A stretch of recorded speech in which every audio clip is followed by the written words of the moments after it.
All right, my man, we are live. What's up, Callye? Hey, what's up, brother? You're in the weeds. You're remote right now. You're in the thick of it. Yes, I am. We are. So Autumn and I are in Miami. We're going to Dan Fleischman's event tonight. He Love that guy. is, dude. He's so badass. And I just found out because he just posted that one of my favorite people in sales is going to be there, which is the Wolf of Wall Street, which I'm super stoked about. Man, talk about a redemption story right there. You know, a lot of people they really hate on Jordan, and of course they only know him because of the movie, right? And I don't know how much you can hate somebody that Leonardo DiCaprio has to play you in a movie. I think it's kind of haterade right there. But what a redemption story. Either way, I mean, good for him. Yeah. Even if you don't like him, you gotta swallow that. You gotta swallow that pill. You know. Yeah, dude. And I'll tell you something. I bet a lot of people don't know about him is, he actually he did something really stupid. Fortunately, he got by with it, but he'd slipped a note to one of his buddies when he was mic'd up, right? They were getting ready to he was trying to, the FBI had him try to record his friend. And so he passed him a note and his friend turned him in. Yeah, he didn't want to. I'm He like, didn't want to mess with his friend. Well, yeah. But anyway, that he's did an interesting character, and look, you know my opinion on navigating the whole personal development and guru thing, but he's got a very good system for sales, and I just want people to go out there, watch some non-pumped up videos on straight line system. But I'm just happy that you're at Dan's event, because you were at the other one, and I looked at the crowd. I'm like, there's this person, there's this person, that's this person. So really cool to get involved in what he's doing with elevator nights, and then kind of just bring that back to our group, to the ADHD sales legends, and maybe get some cool speakers to talk about their story, because we know that those people look really cool on stage. They've achieved all these things, but it's because they've overcome issues, and a lot of them, they have ADHD. I'll just be frank. We've talked to a lot of these people behind the scenes, and it's like every single one of them struggle with the same thing: motivation, focus, and they've built systems in their minds, all kinds of different ways to turn that into their superpower. So you look at it and you see the glossy stock photo of Dan up on stage, but you like, you don't see what he's done to get there. Yeah, you don't see what he's done to get there. And I'd love to share that story. Yeah, 100%. Yeah, and Dan's definitely going to come on the show for sure. But let's get back to Jordan for a minute, just because that kind of inspired the story today, or the title. And modafinil is, and you can pronounce it several different ways. It's actually the drug is, or modafinil is the generic drug for Provigil. Now, the reason this is important to me is because I take it, and a lot of people I don't believe even know about this drug, and including people that you would think that take Adderall. Now, the idea is that or maybe not the idea, but for a lot of people, the idea is that you wouldn't have to take two separate drugs. But I would argue, for me, and I've been taking medicine forever, a lot changed for me when I started taking modafinil. And I take Adderall with it. Now, of course, it's prescribed. But I think, well, I know for me, it has significantly reduced my Adderall usage for sure. And what modafinil does, just in a nutshell, is, have you ever seen the movie Limitless with Ryan Reynolds? No, I've seen the no, I haven't seen that. Okay, so he takes and I can't remember what they call it in the movie, but they're basically referring to modafinil. Now, modafinil is not like it is in the movie. That's a really, hyped up version of it. It doesn't make you feel like Superman, but it does keep you awake. It does keep you alert, and there's nothing jittery about it. And I think that's the important thing here, is that you can have this medication and take it and not feel, sweaty armpits and feel chilly, your whole body feel chilly, and all the side effects that come along with both Ritalin and Adderall. And I just want to hit on that really quick. For me, I took Ritalin forever. And I had those exact for years, probably 25 years. I had those exact symptoms every single day. My armpits would sweat, but I'd be cold, and I never Mm. really understood why. I never really put together that it was the Ritalin. Um, and then I switched to Adderall, and I'll tell you, there's a big difference for me. It reacts very differently in my body than Ritalin does. And what I mean by that is it gives me it works like it's supposed to is the best way I can say it. Ritalin is just really not the best thing for me, because it does make me a little jittery, and it does go up really fast and come down really hard, and I don't get that with Adderall. Now, I don't know if you have experience with both. I think you do have experience with Adderall, right? Yeah, I was on all of them. So I did Concerta, I did Ritalin, I did Adderall XR. Adderall worked the best, but at the time it was very difficult to get the medication. So it was just like you had to go and do a doctor's visit every single month.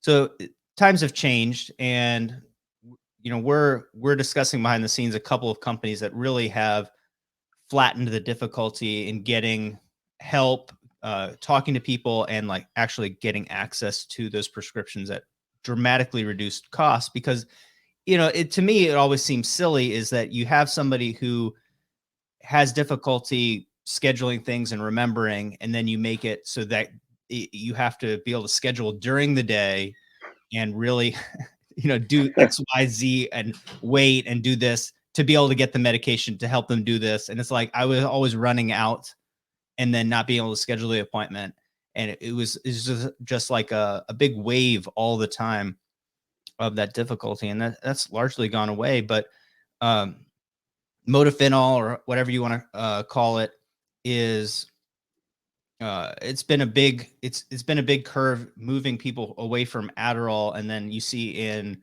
the Ivy League schools and Wall Street that's what people use, because it's less of a spike even than Adderall. It's very smooth, very focus oriented. Now it won't.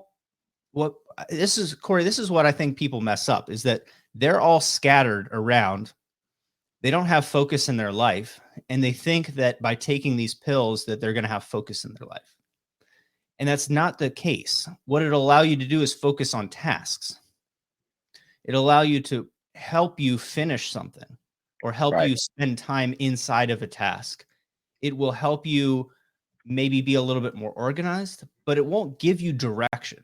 It won't change your life in that sense. And this is why you don't see people take medication for ADHD or take amphetamines and then just become immensely successful. I think we all know that just doesn't work like that. That's right. Yeah. Well, the other thing too is, it can be life changing, right? But Mhm. but not like, it's not a magic pill, right? And that's what you're saying. Like Yeah. you can't just take a pill and everything be amazing and better and as you said, successful. Well, you'll just still But what focus you on can't 20 things instead of one thing, or you'll focus on 20 bad ideas instead of one good idea, right. and that's just kind of what I see, is that this is a piece in your toolkit. And so I I want to talk about it because it's so popular. And I also want to talk about it because people think, well, I can't change because I can't get access to ProVisual. I can't be successful because I don't have the ability right now to pay 75 bucks a month or 150 bucks a month for this medication. And so there's nothing I could do. It's out of my hands. And if I had that, or when I get that in 3 months, or when I get that in 6 months, that's going to be literally the magic pill, like you said, or the silver bullet. The thing that I always say is silver bullets are for werewolves. They're not for your life. They're not for your business, right? Werewolves don't exist, and silver bullets don't exist. Not in the sense that you're talking about. So this is one piece, and think of it as an accelerator for the success that you already build using the tools and techniques that we talk about, that we figured out, and that the experts that are coming on the show talk about. So I know it's like the number one searched thing in the world. We pulled that up. using using SEMrush, our SEO tool, and we want to know what people are interested in. And people are really, really interested in this, but I think they're interested in it because it's seen as limitless, That's not right. as helpful. That's right. And you got to remember, like Limitless it's a movie, it's a production. There's aspects of that might be true, but there's a lot of aspects that are absolutely not true. And It's just Bradley you got to Cooper, take it man. Bradley Cooper. right. But that's Yeah, what yeah, sells. And yeah, I'll be honest, that's what made me think of it. When I saw the movie, I'm like, what the hell is this stuff? So I yeah. go to looking it up and I'm like, oh wow. And then I start talking to my mom and she's like, oh yeah, I take that. And I'm like, no shit. And so I talked to my doctor and he's like, yeah, dude, like, let's give it a shot. It was great. But actually it was for narcolepsy. And I should have Mhm. mentioned that. That was originally what it was designed for, which for those of people that don't know what narcolepsy is, when you just fall asleep, right? In the middle of whatever. I don't know exactly how it works. I don't think I've ever seen anybody do it, but the idea I think is that you just fall asleep without, you know, you just fall out. Mhm. So this medicine keeps you from doing that, which is vitally important, especially if you're driving. Right? Well, either way, I th- I I know that people are really interested in this, like I'm saying, and I want people to research for themselves instead of talking to crazy people on the internet. Go talk to somebody. Go watch an in-depth video and understand. Okay, well, this is how the neural receptors work, and this is what that does, and this is why it could be helpful, why it couldn't be helpful. This is how it could be abused, or it could work against me. Right. And Interestingly, yeah. I'm glad you said that because really, in my opinion and experience, you really can't abuse modafinil. Like if you take too much of it, I don't really think it does anything. I mean, I've mistakenly taken two pills at once, and there was literally no difference.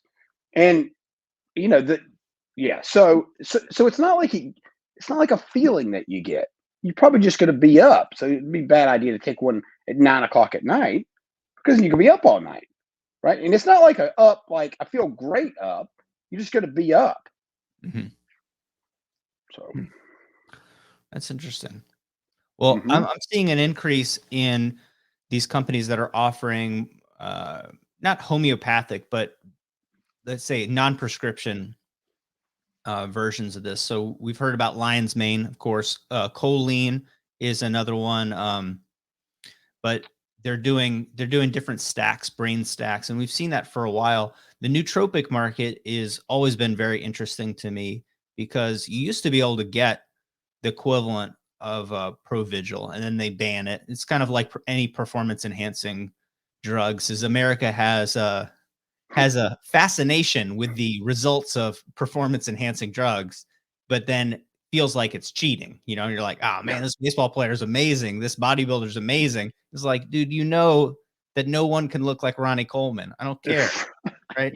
Nobody's Ronnie Coleman because they've got good genetics, except for their genetics were added. Now it's still hard work. They still have to have great routine, unbelievable discipline in all aspects of their life, and their sleep and their nutrition and their work ethic and entrepreneurship, sales is not any different. Like you want to be the Ronnie Coleman of sales. Well, it takes all of those things, and just know that a lot of people, they dial in what they do with things like choline and lion's mane, with like caffeine, or some people with nicotine, other nootropic or enhancing drugs. And we've talked about just general nutrition on the show already and how big of a game changer that is. Because I draw a lot of parallels from anything that's difficult in life. It seems like it always goes back to getting good sleep, eating the right foods, hanging around with the right people. This is like, no, you just can't escape it, right?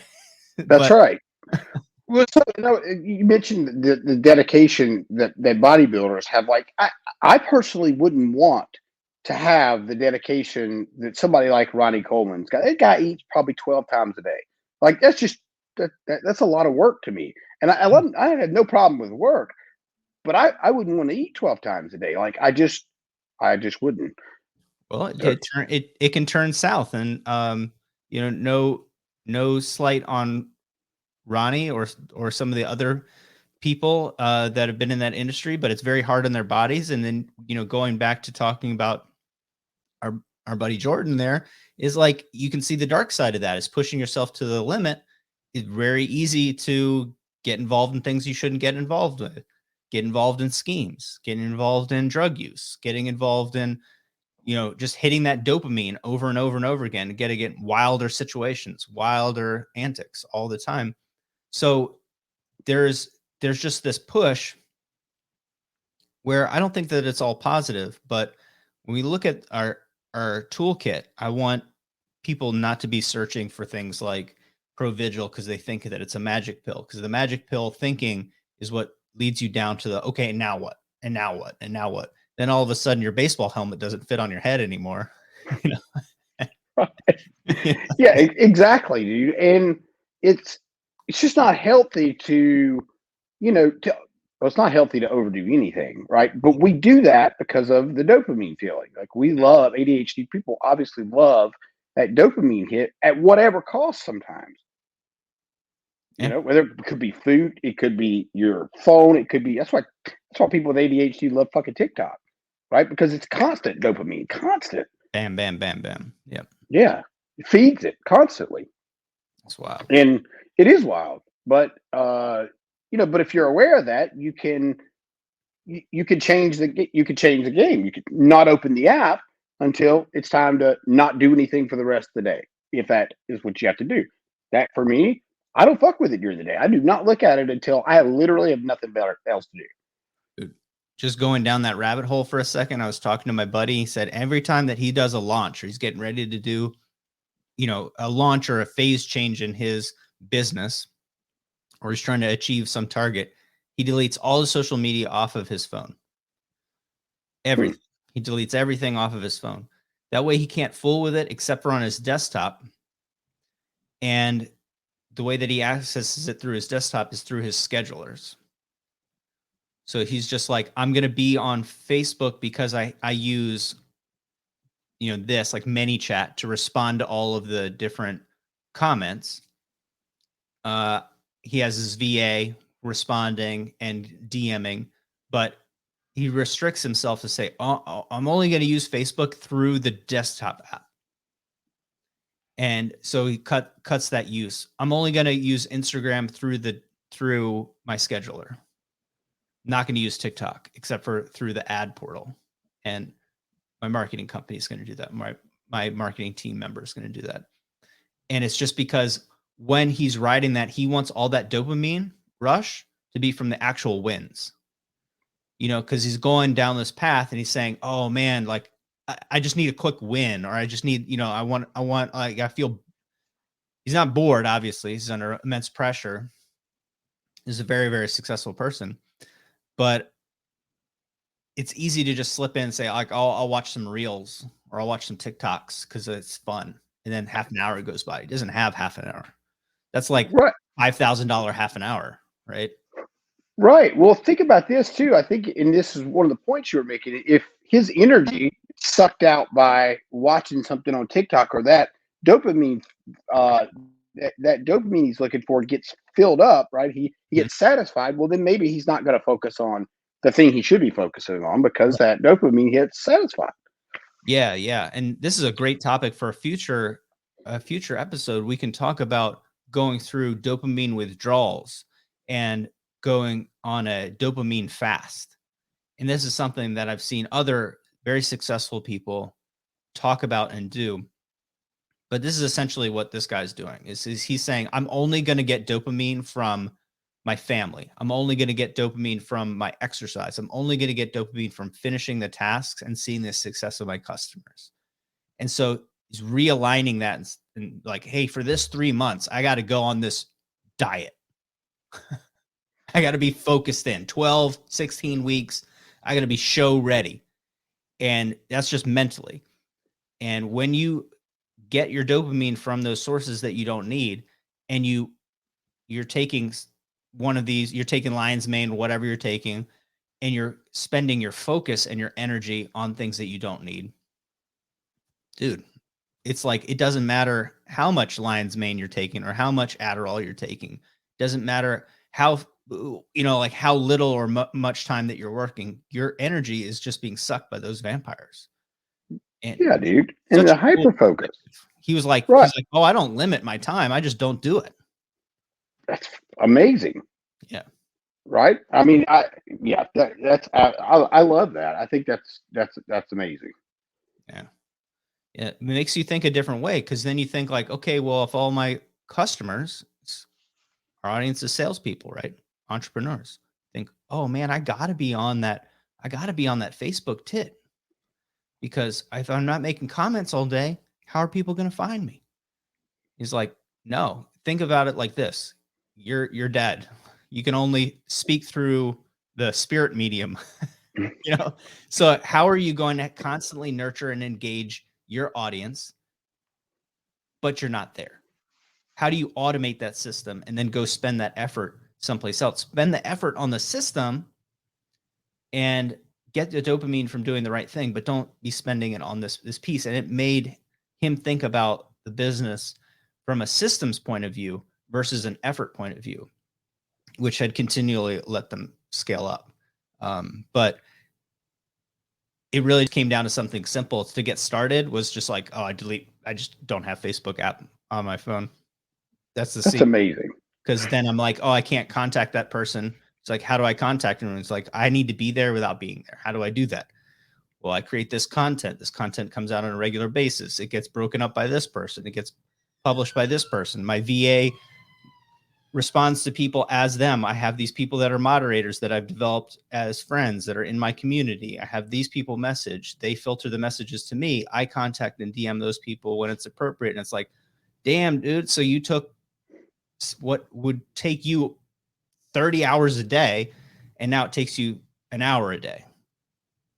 And it costs the same to do because, time and value. But what I got out of that conversation is he would never have gotten there unless he deleted the Facebook app. Yeah. Because it's a crutch, right? They're all a crutch. It's a crutch. It's soothing, right? It helps us it helps soothe us through like uncomfortable times, whatever. It doesn't matter, right? It's like a baby that carries around a blanket. Yeah. So as we're wrapping up here, that's just what I want to leave everybody with, is this thought is like, if we can dial in, we can take those distracting sources and we can dial in systems, then we look at enhancing that. We look at enhancing it with that focus stack, with the nootropics, with the Adderall, because those are going to be multipliers. And when you multiply 0, you just get 0. When you multiply 0.1, you don't get a whole lot. When you multiply 10, it's a little bit better than 0. So that's all I'm saying is look at what you have, focus on that. So focus isn't as much of an issue. Scale isn't as much of an issue, and then look at optimizing. You can't optimize a system that doesn't exist. That's right.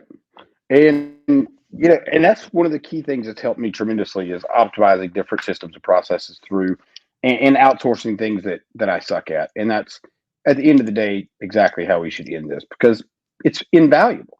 Invaluable. Yeah, 100%. All right, brother. This was fantastic. Right. Appreciate it, man. Oh, call to action. Almost missed that. Well, all right, guys. Let's do it. Join our ADHD Sales Legends group. You can see it across the screen if you're watching. If you're not watching, it'll be in the show notes. Make sure you go join the Facebook group. It is free. And we put content in there all week long, and you'll enjoy it. Boom. Perfect. Thank you, man.